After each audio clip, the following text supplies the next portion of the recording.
Welcome back to CMMC Unlocked. I'm Paul Netopski, and today we're going to unpack one phrase that's been stressing out a lot of small defense contractors and consultants: significant change. You've probably heard it referenced in the CyberAB town halls, in the 32 CFR Part 170 preamble, and in the CMMC scoping guide for Level 2. And depending on who you listen to, you might have walked away thinking, any big change kills my certificate and I'm back to square one. That's not what the rule actually says. So let's ground this in the source material. In the February 2026 CyberAB Town Hall, Matt Travis talked about significant changes and suggested that if the affirming official decides there's been a significant change, the assessment would be invalidated and you'd need a new one. Remember, the CyberAB is not the government. They're trying to be helpful to the ecosystem, but they don't make policy. We have to go back to 32 CFR Part 170 and the official DoD guidance.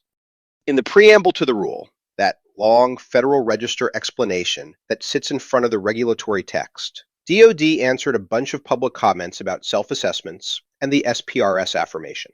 One of those responses says, in plain language, if an organization seeking assessment makes significant changes within its CMMC assessment scope, then a new assessment and a new affirmation are required.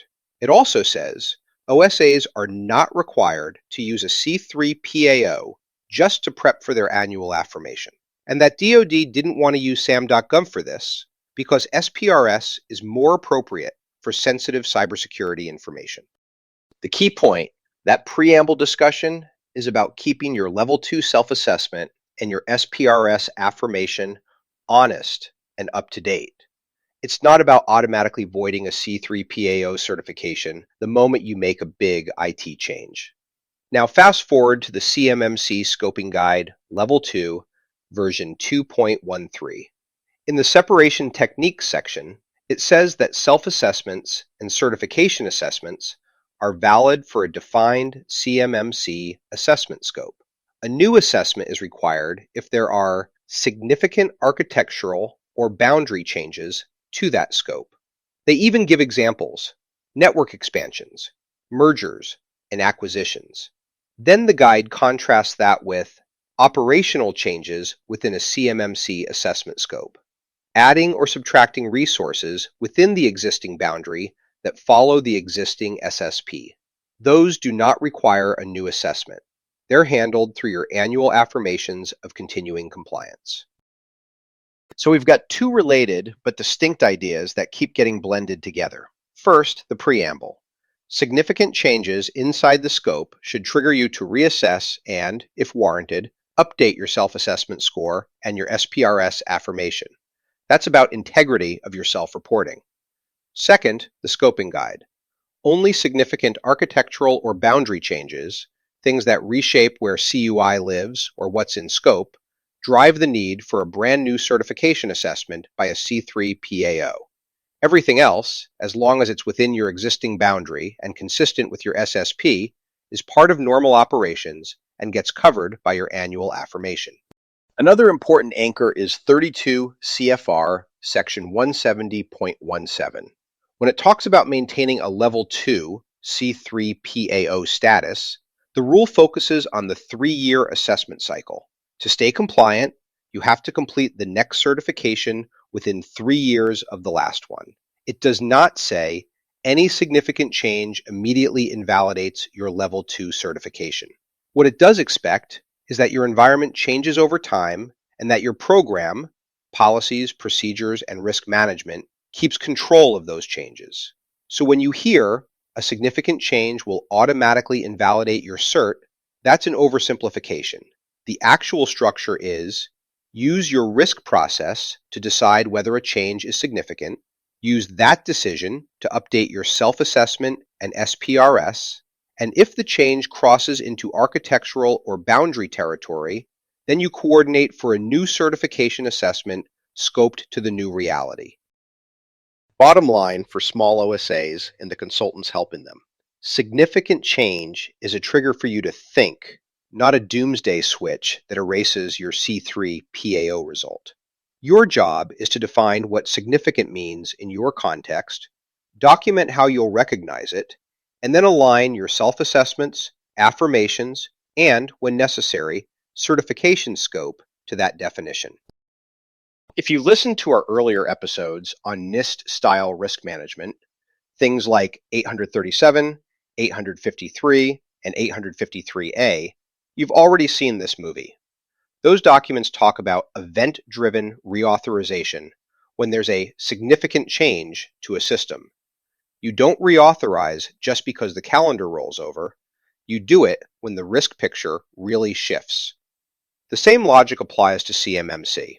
In my own write-up, I summarized significant change as any change likely to substantively affect the security or privacy posture of a system, its common controls, or its operating environment. That's exactly the kind of thing that should trigger reassessment activity. I like to use a simple matrix.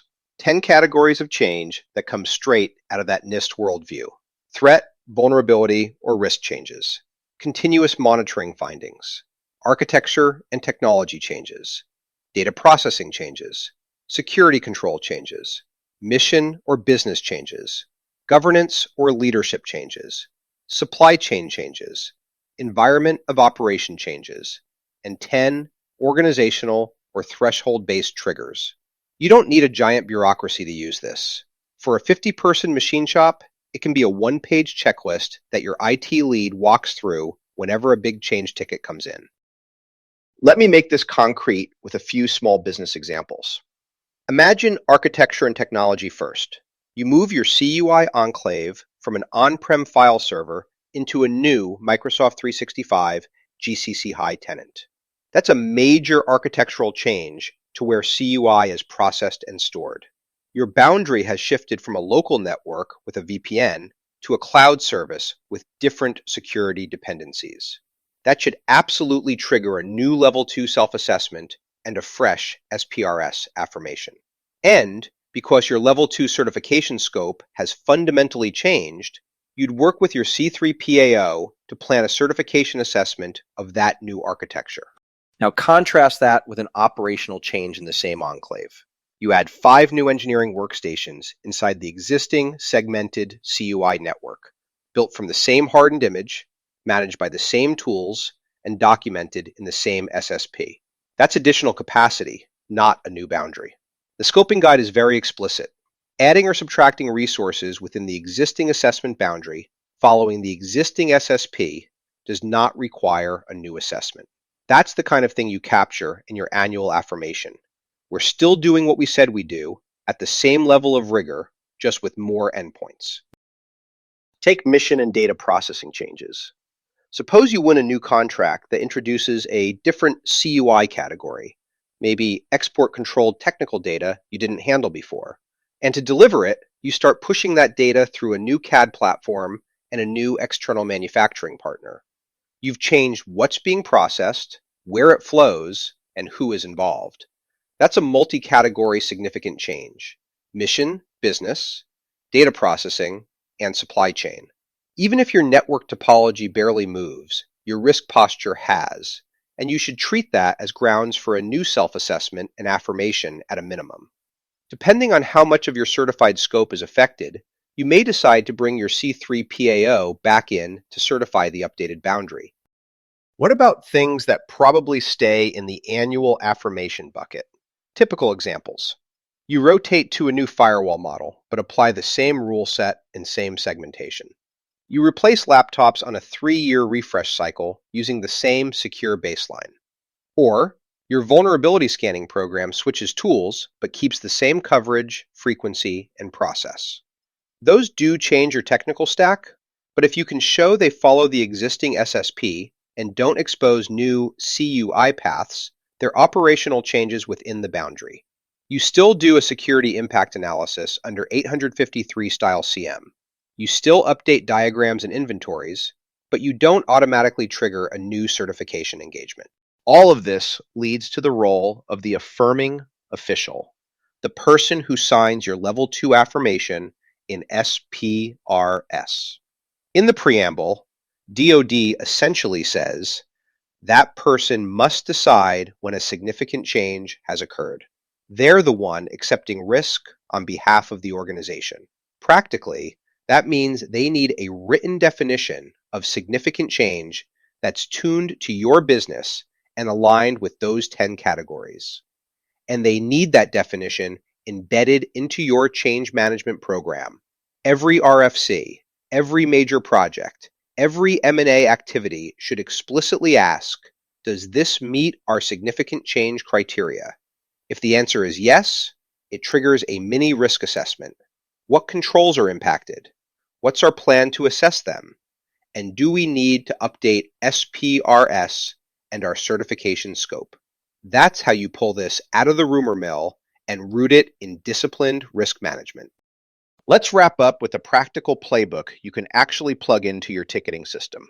Think of this as a 3-path decision tree for every major change. Step 1, catalog the change. That's just good configuration management. CM got L2, 3.4.3, and 3.4.4 in NIST 800-171 language.